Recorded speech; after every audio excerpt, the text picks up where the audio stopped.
अस्सलाम वालेकुम। मैं हूं डॉक्टर मसूद परवेज़। जैसा कि आप लोगों को मालूम है कि मैं उन टॉपिक्स पे बात करता हूं जो हमारे फार्मर का प्रॉब्लम है या हमारी आवाम का प्रॉब्लम है, कॉपी पेस्ट नहीं करता। आज का टॉपिक जो है वो इसी तरीके से फार्मर से रिलेटेड है, जो dairy, poultry, goat farming, sheep farming या बीफ फार्मिंग में इन्वॉल्व हैं और आजकल सख्त प्रॉब्लम में है। वजह यह है कि कंस्ट्रक्शन कॉस्ट बहुत ऊपर चली गई है, सीमेंट बहुत महंगा हो गया है, ट्रांसपोर्टेशन बहुत महंगी हो गई है और दीगर जो अखराजात हैं वो इतने ज़्यादा हो गए हैं कि शेड बनाना नामुमकिन हो गया। अगर वो किसी से कर्ज़ा भी लेते हैं तो वो एस्टिमेटेड ये होता है कि इसमें 100 जानवर डालने हैं और शेड बनेगा, और ये वो जो फिजिबिलिटी बनाई जाती है और बैंक को दी जाती है, तो उसमें जब वो सारा कुछ कंप्लीट करके तो कंस्ट्रक्शन शुरू करते हैं तो पता चलता है कि जी इन पैसों में शेड भी मुकम्मल नहीं हुआ, क्योंकि कॉस्ट ऑफ कंस्ट्रक्शन इतनी हाई हो गई है कि अब नए फार्म बनने बंद हो गए हैं तकरीबन, लेकिन कोई और कारोबार भी नहीं है। अब अगर कारोबार कोई रह गया तो वो फार्मिंग का ही रह गया, बाकी तो सब कुछ बंद हो चुका।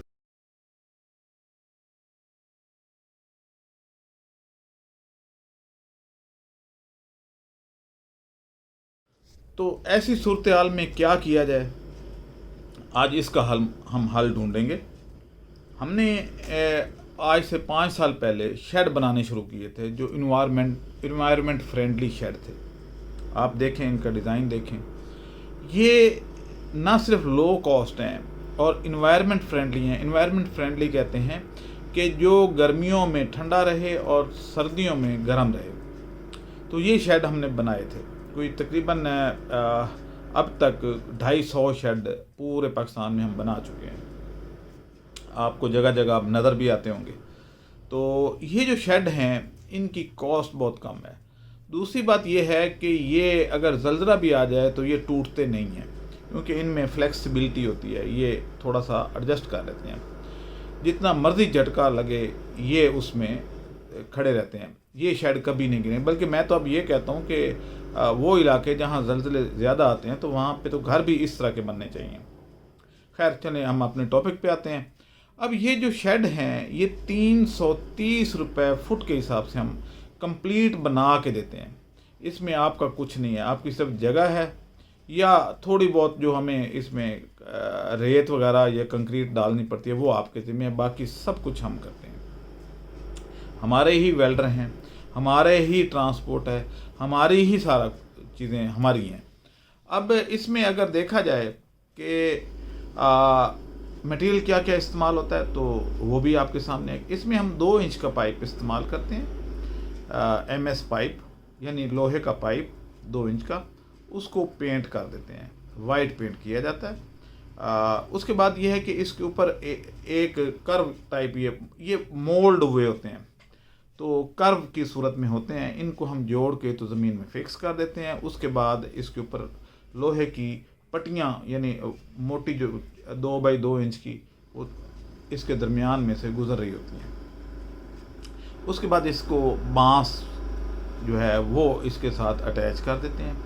बांस के बाद हम इसके ऊपर सिरकी डालते हैं, सिरकी या काने जिसको आप बोलते हैं, कुछ इलाकों में काने बोले जाते हैं, कुछ में सिरकी बोली जाती है। तो ये डाल के उसके बाद इसकी हम थर्मोपोर के साथ इसकी हीट प्रूफिंग करते हैं। और याद रहे कि इस दौरान हम ये जो लकड़ी की चीज़ें हैं इनको हम स्प्रे कर देते हैं नीम ऑयल से। नीम ऑयल इंसेक्ट्स को दूर रखता है शेड, यानी दीमक वगैरह नहीं लगती, तो इसलिए हम उसके ऊपर नीम ऑयल का स्प्रे कर देते हैं।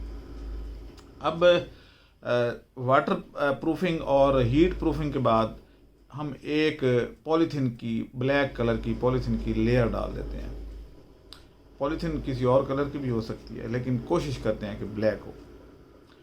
उसके बाद हम इसके ऊपर एक तरपाल डालते हैं, जो ये वो तरपाल है जो अमरीकी अफ़गानिस्तान में छोड़ गए थे अपने कैंपों में। तो वो जो कैंप बने होते थे ये बहुत मजबूत मटेरियल होता है, जैसा कि फूड डिपार्टमेंट इस्तेमाल करता है कि आप देखते हैं कि साला साल वो गंदम के ऊपर वो तरपाल पड़ी रहती है और ना गंदम को कुछ होता है और ना तरपाल को कुछ होता है। उससे के बाद आखिरी स्टेप पे हम उस तरपाल के ऊपर लोहे की पट्टियाँ, रिबन आप यूँ कह लें, वो लगा देते हैं ताकि अगर आंधी चले तो ये उड़ के दूर फैल ना जाए या उड़ ना जाए शेड। तो ऊपर से भी मजबूत और नीचे से भी मजबूत करते हैं। नीचे से तो ज़ाहिर है वो वेल्डिंग किया होता है और बांस जो हैं वो उनको भी स्क्रू के साथ हम या मजबूत जो वायर हैं उनके साथ अटैच करते हैं। तो ये जो चीज़ें हैं ये हम करने के बाद आपसे 330 रुपये लेते हैं। इसमें लेबर भी हमारे ज़िम्मे होती है। हाँ, अलबत्ता रिहाइश और खाना आपके ज़िम्मे होता है। तो ज़बरदस्त ये शेड है। गर्मियों में ठंडा रहता है क्योंकि आपको पता है कि सिरकी और लकड़ी जो है वो गर्माइश को नीचे नहीं आने देती। अदरवाइज़ अगर टीन के बनाएं तो छत बहुत गर्म होती है और नीचे जो जानवरों को, बल्कि इंसान भी खड़ा नहीं हो सकता, जानवर बोलता नहीं है तो इसलिए बताता नहीं है। ऊपर से अगर आप सीलिंग फ़ैन लगाते हैं तो ऊपर की गर्म हवा वो नीचे फेंकता है। इसमें क्योंकि इसका डिज़ाइन ही इस तरह का है कि इसमें हवा नीचे से आती है और ऊपर जाके तो ऊपर छत भी ठंडी है तो ऊपर से निकल जाती है। तो ये जो इन्वायरमेंट फ्रेंडली शेड हैं, इनकी अब हम दोबारा एडवर्टाइज इसलिए कर रहे हैं कि अब लोगों को, हम बहुत सारे लोग अप्रोच कर रहे थे कि जी आप इस पे दोबारा वीडियो डालें क्योंकि वो वीडियोस बहुत पुरानी हो गई हैं। हम काम तो कर रहे थे लेकिन एडवर्टाइज ज़्यादातर हम दूसरी चीज़ों पे फोकस किया हुआ था, जैसे कि विंड मिल पे, बायोफ्लाक पे, इसी तरीके गोट फार्मिंग पे। तो इन चीज़ों पे ज़्यादा हमारी तवज्जो थी। लेकिन अब गोट फार्मिंग के लिए भी शेड की ज़रूरत है, पोल्ट्री फार्मिंग के लिए भी शेड की ज़रूरत है और लाइव स्टॉक के लिए भी शेड की ज़रूरत है। तो आप में से जो हजरात जिनके पास सरमाया कम है वो इस तरह की शेड बनवा लें। अगर शोशा करनी है तो फिर ठीक है, दूसरा कर लें, लेकिन उसमें नुकसान होगा।